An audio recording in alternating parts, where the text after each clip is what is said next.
the Metro on WDET. I'm Robin Vincent.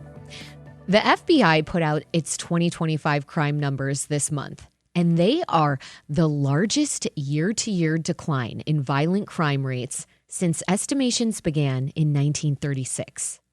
Robbery fell 18.5%, murder 18%. That rate is now tied with 1955 for the lowest ever recorded in this country. Detroit is part of that. The city ended last year with the lowest number of homicides since 1965. Carjackings dropped 46%. What nobody fully agrees on is why. Detroit police credit a mix of strategies, more officers, a different approach to mental health calls, and community violence intervention. Those are programs staffed by people from the neighborhoods where the shooting happens. Folks who know the people involved and try to stop a dispute before it turns fatal. Andy Arena spent 24 years in the FBI and ran its Detroit division. He now leads the Detroit Crime Commission. Andy, welcome to the Metro. Thank you. And we want to hear from you. Does Detroit feel safer to you? Tell us why or why not. The number is 313-577-1019. These numbers seem significant. Last year, homicides across the country were down 18%. In Detroit, based on the numbers we have to this point, they were down 19%. What was your reaction when you saw these numbers?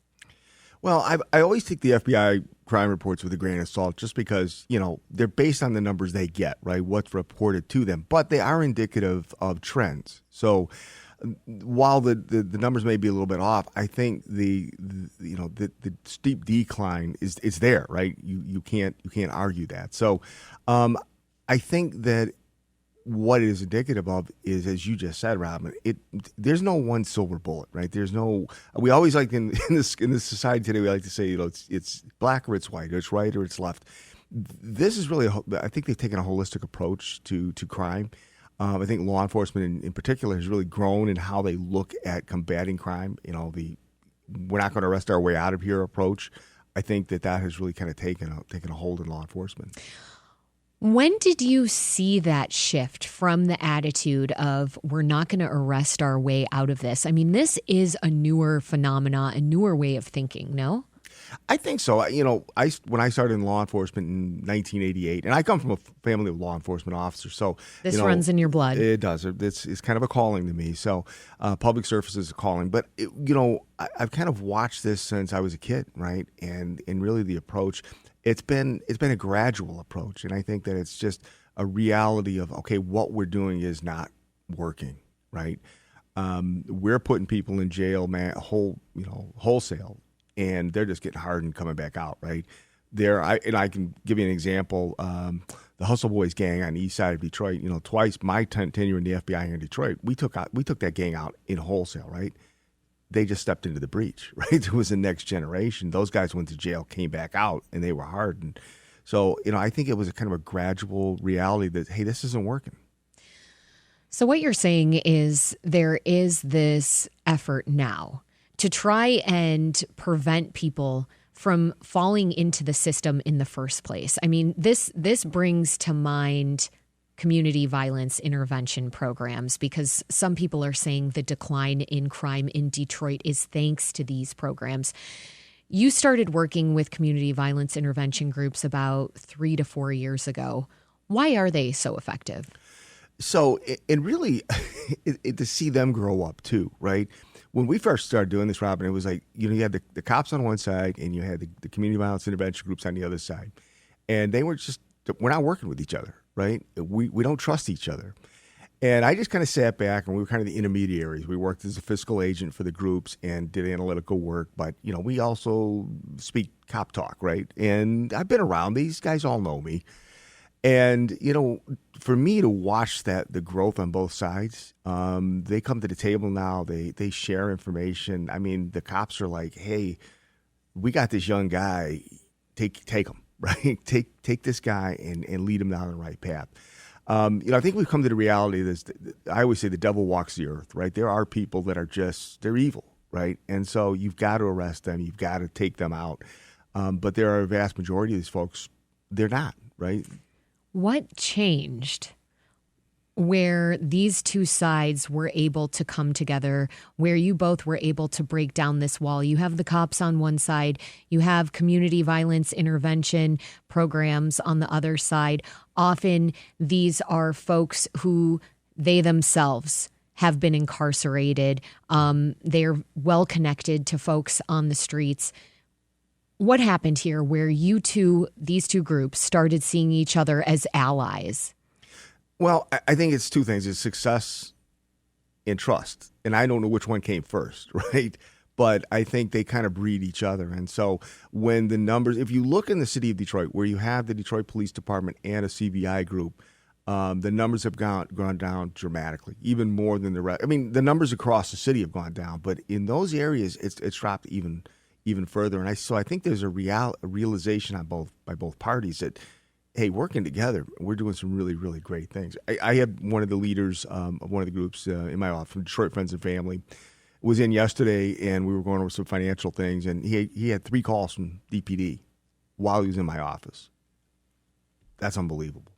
I'm just wondering if it was more of a willingness from the folks on the CVI side or from cops. I mean, there was just decades and decades of distrust, certainly from folks on the CVI side. And so, I mean, perhaps it was also this willingness to come to the table on their end. Obviously, you can only speak from the law enforcement officer end of things. Well, I try to speak from both because we're really close with some of these groups. So right now we're working between East Side of Detroit and Inkster, 7 different CVI groups, and so we're pretty close with those guys too. But to me, it's both. I mean, to watch both sides kind of come to the middle, it's just been amazing to me. Because like I say, I try to see it from both sides, and man, it's just unbelievable to see the trust. Well, I want to think about that too, how challenging it can be for a law enforcement officer to see it from both sides.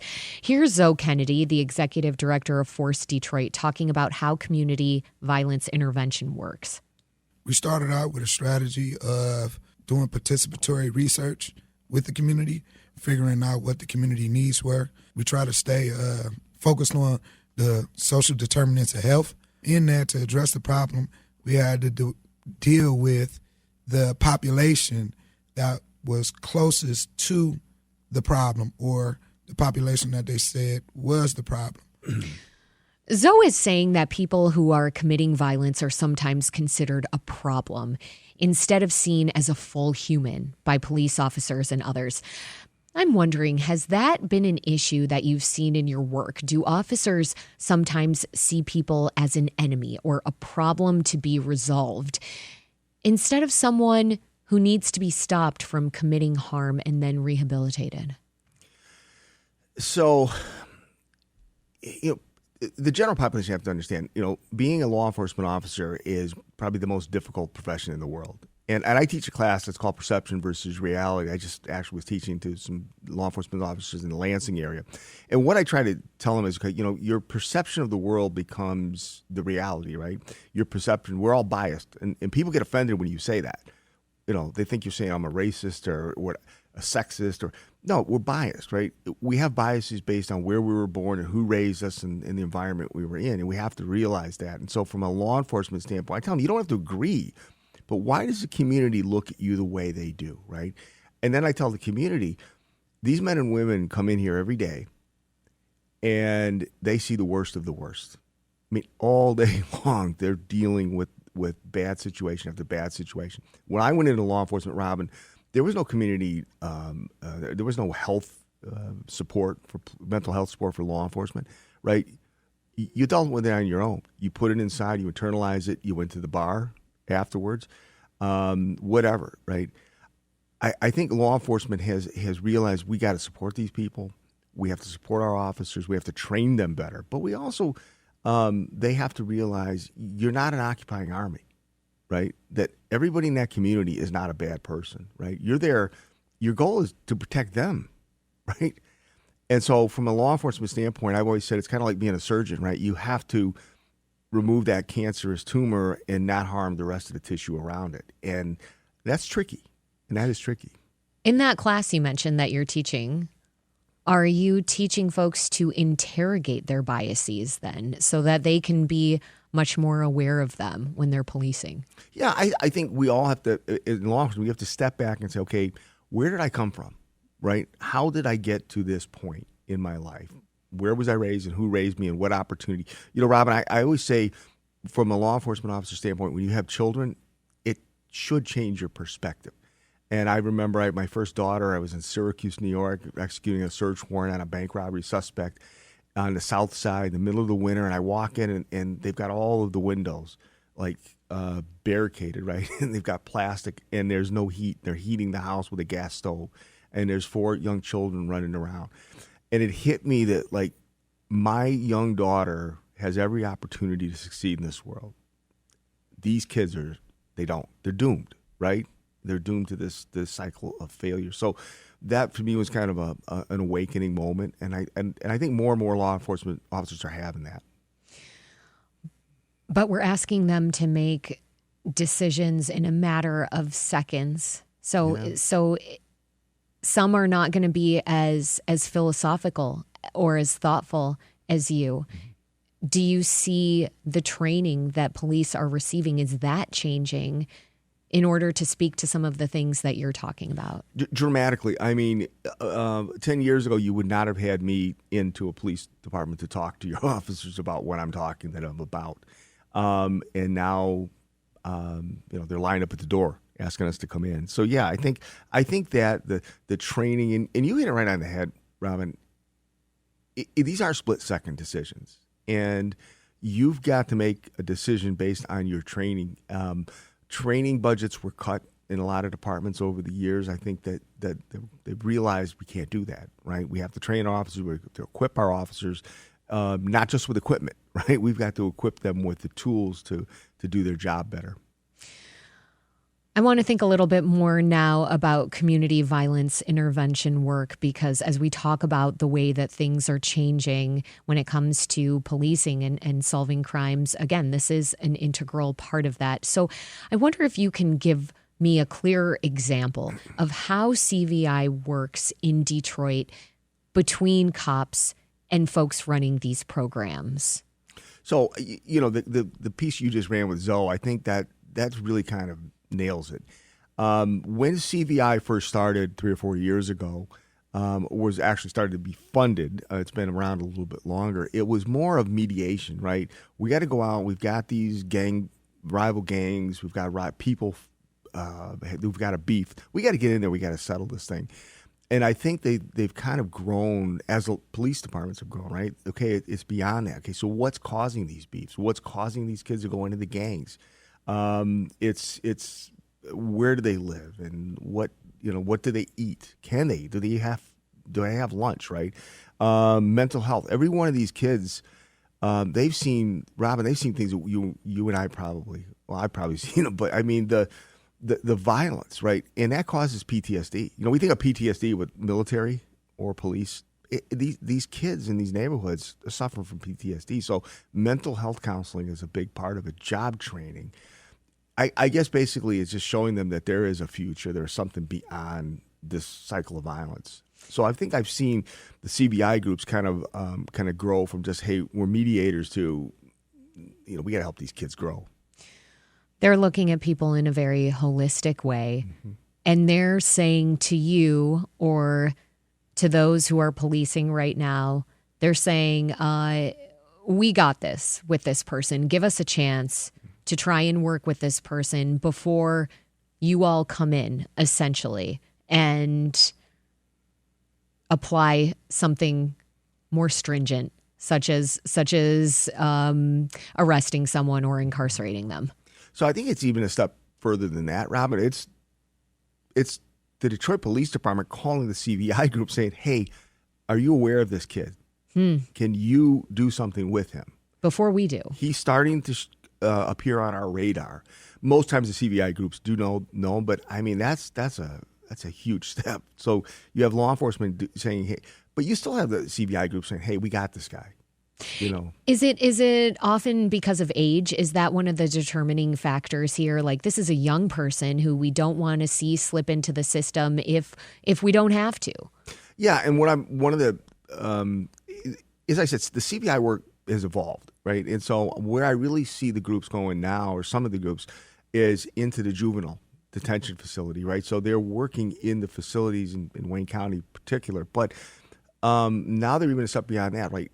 How do we get these kids before they get there, right? So it's really forward thinking, right? Look, these guys, these are not, young men with PhDs or master's degrees, but they are smart. When you talk to... Meaning the folks running the community violence intervention programs. When you sit down with Zoe, you sit down with Ray Winans or Quincy Smith, these are really, really bright young men. I mean, I've sat down with Zoe, and he strikes me as a very thoughtful person, thoughtful because of what he's experienced, thoughtful because he's been incarcerated and had a lot of time to think about things, to think about systems. And then he came out on the other side and said, I don't want to see anyone else go through what I went through. So it seems like, yes, these are folks who come with experience that is far different than what a police officer does. Yeah, so to the community, to these young kids, I mean, they have credibility, right? Yeah. These are the old-time gangsters, right? They know these guys. They know who they were. They know what they did. So for them to come out and say, this is not the path you want to go down, it's a stop and think moment. I'll give you a good example. About a year ago, I'm in a meeting. I got one of the groups in, and I see this guy in the conference room, and I'm like, I don't recognize him. He must be new, right? So afterwards, he comes in my office, closes the door, and says, I got to talk to you. And I said, sure. And he said, I was a hustle boy. You put me in jail. Now, Robin, this is kind of a where's this going moment, right? And he's like, and he said to me, he goes, I was in prison, and all I heard about was the Detroit Crime Commission and how you're supporting CBI work and what the CBI work has done. I'm in. I'm all in. And he said, secondly, I want to thank you for putting me in jail because I'd be dead. Now, I look at the guy. He sat in prison for 12 years and thought about this. And you're right. He could have went right or he could have went left when he came out. He decided, I'm going to go right. I'm going to take my life and make sure this doesn't happen to somebody else. So to me, that's really the defining story. What did you say to him? I took a deep breath and I'm like, well, I'm glad to hear that. I'm glad you're on the team. I'm really glad you're part of this team. And you know what? You got to share that story with these kids. Mayor Mary Sheffield opened an Office of Neighborhood and Community Safety, and that office houses and coordinates with local community violence intervention programs like the ones we've been discussing. How central has that office been to CVI work? I think it's helped to coordinate. So when when Mike Duggan started this, I remember early on meeting with Mayor Duggan, and he was like, look, man, at that time, this was all ARPA money. It was federal money. And, the biggest concern was the audits, right? This money's going to get audited, so it has to be used correctly. And so that's when the fiscal agents, the fiduciaries were brought in, and that was kind of our role. And I remember Mike Duggan was like, Andy, I don't want to be going to prison over this, right? You're an old Fed. You know what the rules are. And so I think it was kind of a little bit of a trust there. But I think what Mayor Sheffield has done is certainly helped to coordinate the efforts even more. Of course, there's the argument here that we need fewer police officers overall and more community violence intervention workers. But you believe that the partnership between officers and CVI workers is critical.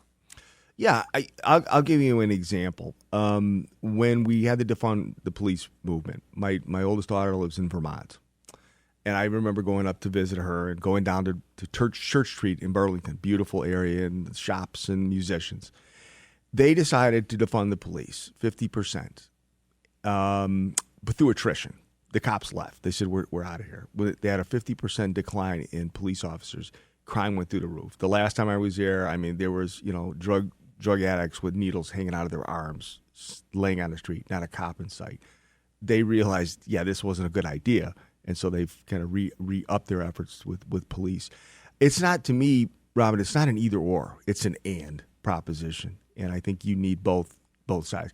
That's the problem with our society. We're so far split, right and left, whatever, liberal, conservative. There is something in the middle, right? And I think that is where that's going to work. Certainly, there is a gray area that more of us could stand to hang out in. Of course, some of the arguments when it comes to defunding the police have to do with the fact that the police are doing too much. And oftentimes, when they are doing too much, innocent people end up getting caught in the melee and end up getting hurt at the hands of police officers. From my understanding, there are two really important aspects of police work. It's investigations. Officers need to catch suspects of crime. And another is actually arresting people. So there are direct consequences for those people that they hurt. Do you agree with that assessment? Well, I come from the FBI. There's a third option, and that's called proactive. And you're trying to stop the crime before it starts, right? So that's where your intelligence gathering, what are the up-and-coming gangs? What is the terrorist threat, for the FBI from internationally and domestically? So it's more of I came up working organized crime, right? So we want to stop them before they commit the crime. And I think that's kind of where this partnership with CBI is. That gives law enforcement another option proactively to stop the crime before it starts. And the idea of being proactive, I mean, is that with the understanding that not enough violent crimes are solved by the police? I mean, it's only 44% of violent crimes reported to police get solved nationally. And over the past decade, that rate has gone down, and the homicide solve rate hasn't moved at all. Why isn't that getting better? Well, what I hope to see that it does get better with this more of a trusting relationship between the community and law enforcement. I think that there has been such a divide for so many years that I'm not talking to the cops, right? I'm not talking to the police. I don't want to get involved in this. I don't want to become a target myself, right? I mean, something that brings to mind, too, is in this moment when we're seeing intensified immigration enforcement, this is also deepening mistrust. For you, what has it been like to watch that? It feels like even as police maybe had made some inroads, what we've seen from immigration enforcement officials, and of course this has been at the federal level, but this has really scared people. I mean, there have been multiple people killed at the hands of federal immigration officials. Well, I think, Robin, that these policies, these actions certainly adversely affect local law enforcement. I was born and raised in Southwest Detroit. I still go back to my old neighborhood, take the kids to some of my most favorite restaurants are in that area, right? And it's always been a very vibrant neighborhood, right?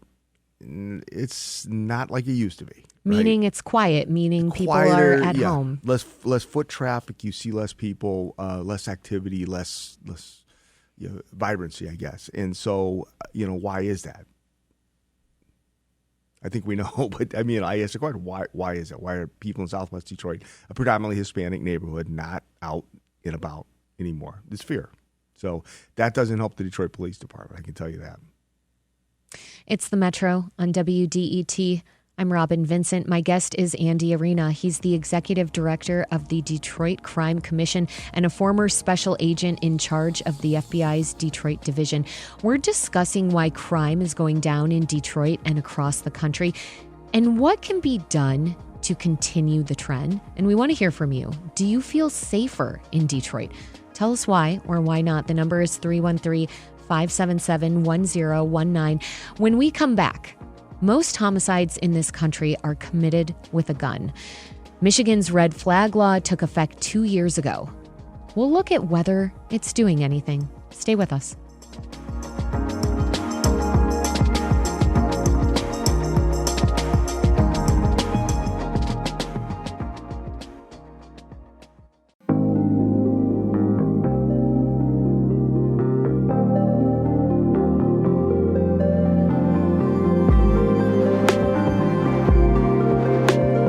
It's the Metro on WDET. I'm Robin Vincent. The FBI put out its 2025 crime numbers this month. They're the largest year-to-year decline in violent crime rates since estimations began in 1936. The murder rate is now tied with 1955 for the lowest ever recorded in this country. Detroit is part of that. The city ended last year with the lowest number of homicides since 1965. Carjackings dropped 46%. What nobody fully agrees on is why. We're discussing all the possible reasons with Andy Arena. He spent 24 years in the FBI and ran its Detroit division. He now leads the Detroit Crime Commission. It's really hard, Andy, to determine what exactly causes crime to fall, I realize. But there are a few things that scholars and legal officers look at, and one of them is guns. The more guns there are, the more the possibility there is for gun-related crimes.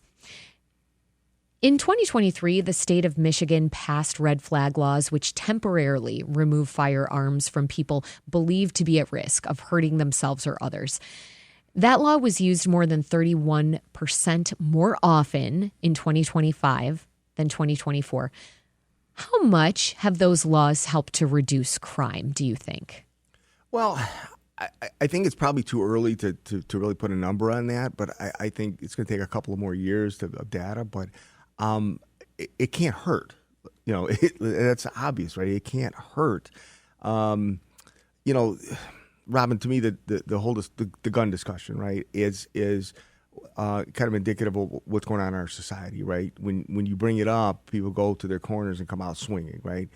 I'm a gun owner because of what I did. I grew up hunting pheasant, and you know, I don't need an AK-40 fully automatic AK-47, right? And so there is a middle ground discussion that we just can't seem to have in this country. Red flag laws, expanded magazines, certain types of ammunition, fully automatic weapons, and we can't have that discussion, right? It's just such a deeply dividing issue, right? Until we grow up in this country, every time there's a mass shooting, I'm on whatever TV, radio station having the same discussion.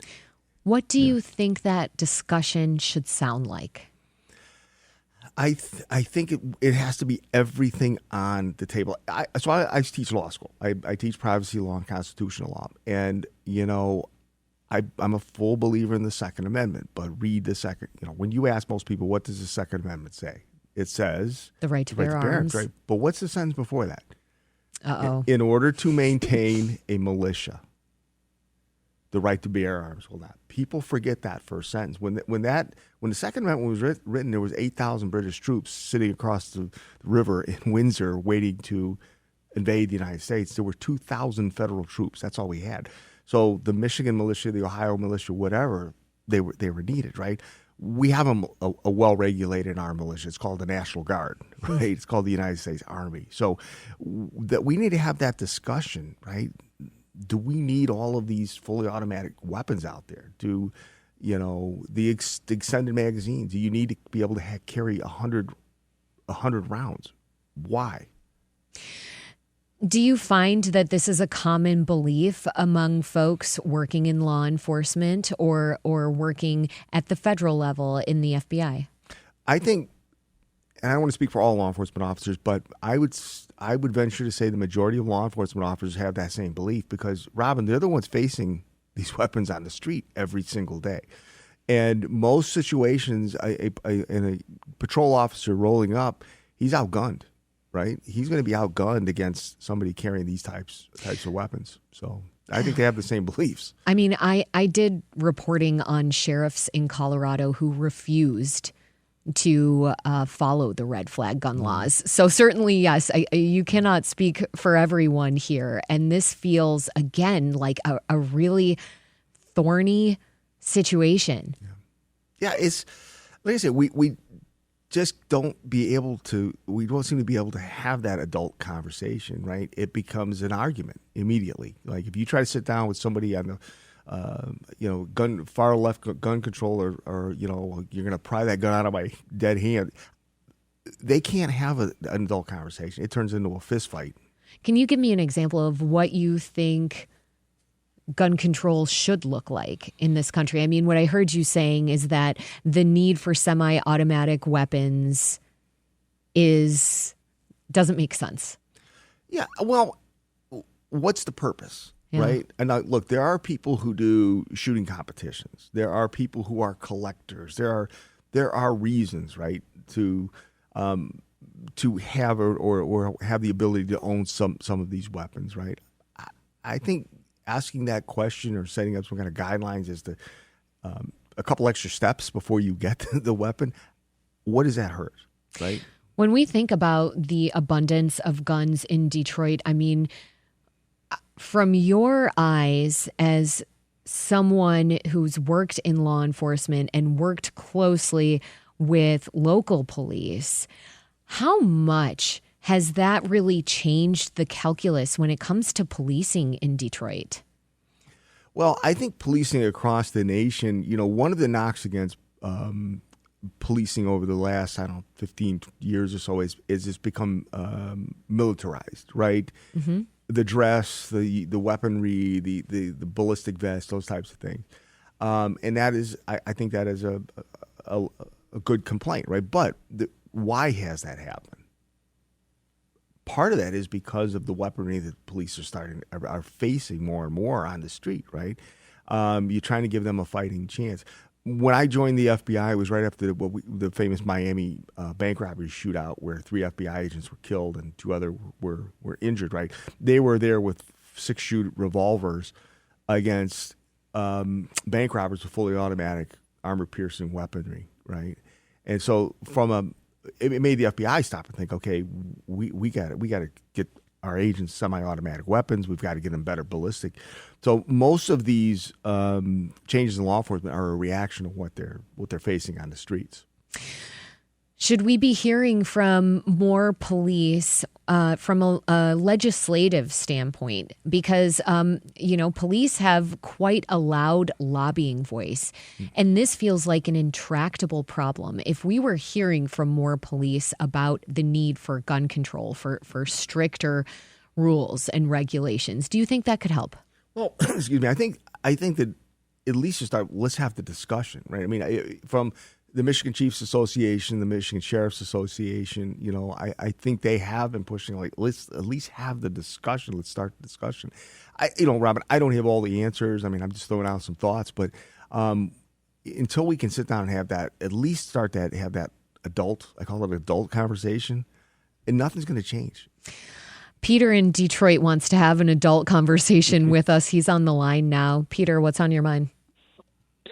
Well, I've had this idea in my head for a while as to what is contributing to. We've been talking about crime in Detroit having gone down. A lot of community organizations have been working on interventions. The Detroit police have been working on interventions, and a lot of those things are working. That's one of the things that's bringing crime down. Now, a lot of people who are involved in violent crime, I believe, have been killing each other off, so there's fewer of them. I also think that many of those who have been incarcerated, they're off the streets. There's fewer of them to commit violent crime. And many of those who have served their time in incarceration are coming back and have decided that they no longer want to be involved in violent crime, either through religious conversions or they have just gotten tired of being incarcerated and have decided to change their lifestyles. Peter, thank you so much for calling the Metro. I do want to put your perspective here to Andy. What should the role of incarceration be, and what should that look like? Because there is a lot of criticism about the length of sentences, that they are too long, that we as a society are not focused on rehabilitation, and that it's very difficult once someone comes to the other side, comes to the outside, to actually reintegrate themselves into society. So once again, I think it's kind of dividing our society, right? What is the purpose of incarceration? Do you believe it's just to get bad people off the street and get them so I don't have to see them and deal with them? Or is it to rehabilitate, right? To me, it's a combination. As I said earlier, the devil walks the earth. There are some people that just are, you're not going to help them, right? They are just evil. And so to identify those people and give them the proper, whatever the sentence may be. What I'm seeing more and more, especially with the CBI leadership, as you said, Robin, most of these young men, they've done time, right? And lengthy time. And what did they do with their time, right? Kennedy read. He read a lot. They read. I don't want. He may not want me to mention his name, but one of the young men that I'm dealing with right now, he was wrongfully convicted and he was overturned. He was released, and he's not angry. He in prison decided I'm going to educate myself, and he is now working. He's on a program at Wayne State where he is getting his bachelor's degree and is immediately going into the law school. He's going to be an attorney, right? A lot of that just says a lot about him, right? I mean, that he has able to just forgive and move on. There's no anger there. I'm seeing more and more young people like that. Really? Because that to me sounds uncommon. That sounds like a very introspective person and a very open-minded and open-hearted person. It's a great person. I mean, to be able to do that. But I am starting, as I said, I'm starting to see more and more people coming out with that attitude. I don't know what is it. Is it what's going on in prison? Is it the rehabilitation part of it? I don't know. Another point that people make about crime and the rates going down is the economy. When the economy is worse, some say crime goes up. Right now, unemployment is at about 4%. And the economy is growing, but the cost of living is going way up. I don't have to tell you that. Prices at the gas pump, at the grocery store are high. The housing market is brutal for many. Do you think if things continue to get worse, that crime will as well?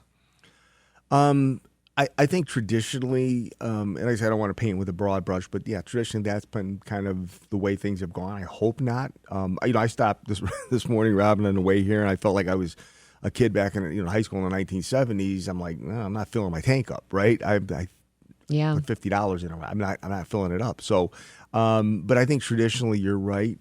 Crime has kind of gone up and down with the economy, and it's the ability to make money, right? You need money to live.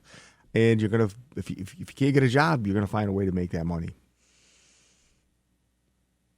I mean, another aspect, of course, that an aspect of crime that really bothers people is petty larceny, which has spiked.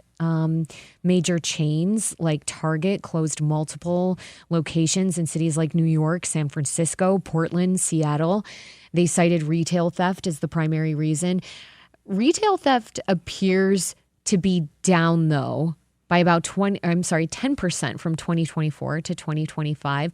Why do you think retail theft happens? It's an easy target. Right. I mean, I think kind of what you're referencing, Robin, is these takeover robberies, right, where people go into an iPhone store, right, and it's a smash and grab, right. They grab as much as they can, and then they run out, right. And it's certainly that played well in the media. There was a lot of that going on around the country. So, has law enforcement across the country be able to get a handle on that? I think what we found was some of that stuff was organized, right? It wasn't just a bunch of kids getting together and, hey, let's go in and do a smash and grab. There was some organization. So I know, at least on the federal level, there was an effort to kind of take out the brains, if you will, behind some of those. And I know there was some success. So maybe that has had an effect on retail crime. I mean, I'm wondering how much among law enforcement the conversation, though, is about some of the larger forces at play here when it comes to retail theft. And specifically, I'm thinking about poverty. Mm-hmm. I think that law enforcement has traditionally looked at it as that's not within our bailiwick, right?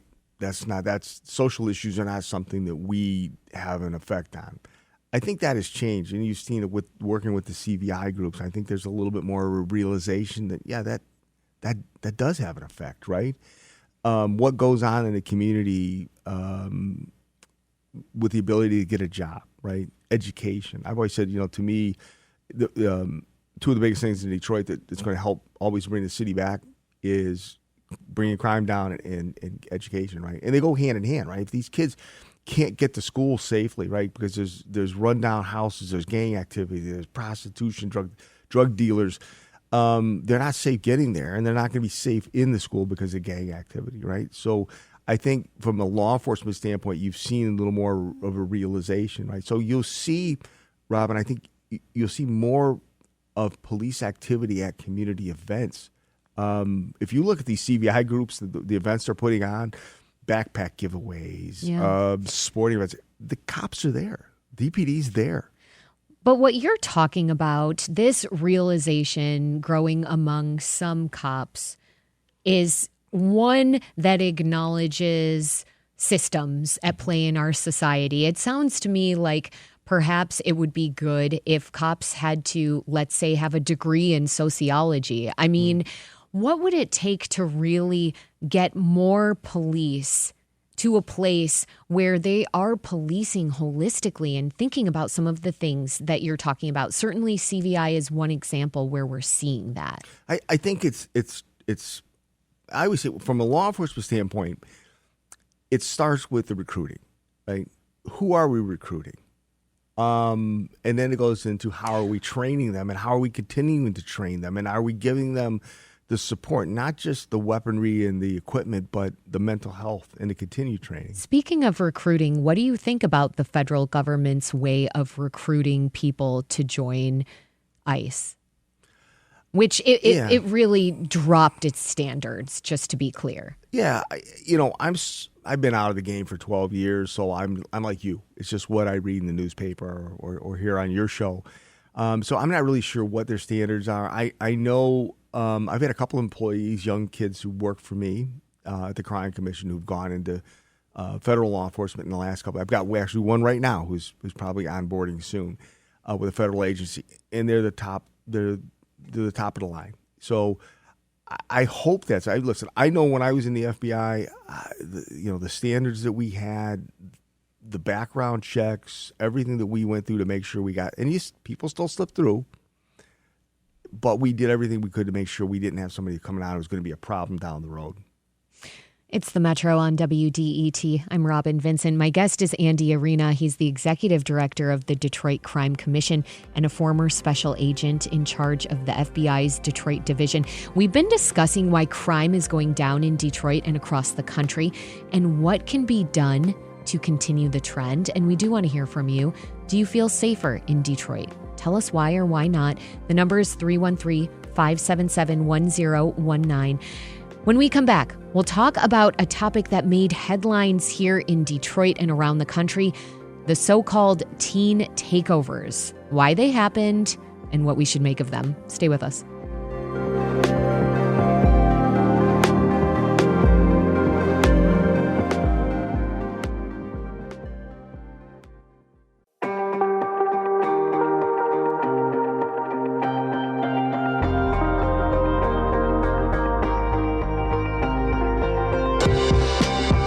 It's the Metro on WDET. I'm Robin Vincent. The FBI put out its 2025 crime numbers this month, and they're the largest year-to-year decline in violent crime rates since estimations began in 1936. The murder rate is now tied with 1955 for the lowest ever recorded in this country. And Detroit is part of that. The city ended last year with the lowest number of homicides since 1965. Carjackings dropped 46%. But nobody fully agrees on why. We've been discussing all the possible reasons with Andy Arena. He spent 24 years in the FBI and ran its Detroit division. He now leads the Detroit Crime Commission. Andy, this past summer, there were a few incidents of so-called teen takeovers, which happened around the country, including in downtown Detroit. That's when kids swarm the downtown area. For the most part, no one was hurt. One person was shot. Business owners became concerned. We spoke to Darius Morris, a Detroit police commissioner, about it. Here's what he had to say. If parents were doing their job, having their kids in at a reasonable time, especially on a school night, we wouldn't have to have city requirements for kids to be off the streets at a certain time. These are things that are being put in place because parents aren't doing an adequate job monitoring their children. Okay, so Morris blamed parents for the teen takeovers. What do you think is the cause of these so-called takeovers we've seen over the summer?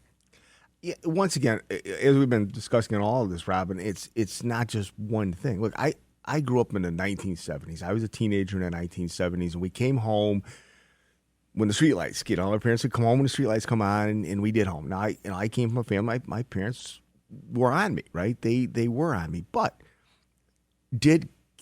were young people looking for something to do, right? Were they looking for some place to congregate? Yeah, it was the mall, right? Everybody went to the mall and you hung out, and sometimes the groups got too big and they caused trouble, did stupid things, right? So this isn't something new. I think with social media has certainly played a big part in it, right? It's easier to get these kids together and maybe in larger groups. But yeah, I think parenting does take part of it, but having kids have the ability to do something, social media plays a part in it. I think that there are some bad people. They have picked up people with guns. But like I said, I don't know that there's just one silver bullet to fix that problem. What do you think about the responses from leaders? I mean, certainly we can point to Mayor Mary Sheffield, who has chosen not to throw the book at kids and is instead pointing to the very same thing you're talking about. What do we actually have for kids? What kinds of safe events? What kinds of actual infrastructure do we have for teens to be safe and gather? So I think Mayor Sheffield and Todd Bettison, the chief, they took some shots over this from people, their response. But I think if you really take a look at what their response was, it was twofold, right? Yeah, we're going to, what are we giving these kids, right? What opportunities, midnight basketball, whatever, right? But there was a law enforcement component to it because there are some people that are stirring this up, that have showed up with guns, that have started fights. So, as you said, I don't think it's throwing the book at them as the solution, right? It's holistic, right? What are the possible solutions? And I applaud them. I think they've done I know they've taken some heat, but I think they've responded well. I want to close by thinking a little bit about how the job has changed when it comes to the FBI and some of the work that you're doing, because one thing that's been cited about the cause of the so-called teen takeovers is social media. How much do you think what happens and what's said on social media influences crime? I mean, I'm guessing this has changed dramatically from when you were in the FBI to now. So one of the things we do at the Crime Commission, we do a lot of analytical work with the city. We look at major events like what's coming up, the Thanksgiving Day parade, right, or the fireworks. And so what are the potential threats proactively? And social media plays a major role in all of that. It's how people live their lives. It's how they communicate. So they're able to, the teen takeover. Hey, we're going to be here at this time. Show up, right? They're able to generate, from a crime standpoint, you're able to recruit people to target locations. It's just central to everything we do in our lives right now. And unfortunately, from a crime standpoint, it's just taking it to a whole nother level. Where were things at when you were in the FBI? So when I left, our then director Robert Mueller was really starting to beat the drum on the cyber threats, right? That was going to be, and I think that's what we're seeing, right? The recent attacks on infrastructure, the water facilities here in the state of Michigan, right? The next war, that's where it's gonna start, right? It's going to be cyber attacks, the use of the cyber realm to get information, to spy, espionage, terrorism, crime, scam people. It's just changed the whole outlook on criminal activity and investigations. Andy Arena is the executive director of the Detroit Crime Commission and a former special agent in charge of the FBI's Detroit division. Andy, thank you so much for joining me today. My pleasure. Thank you.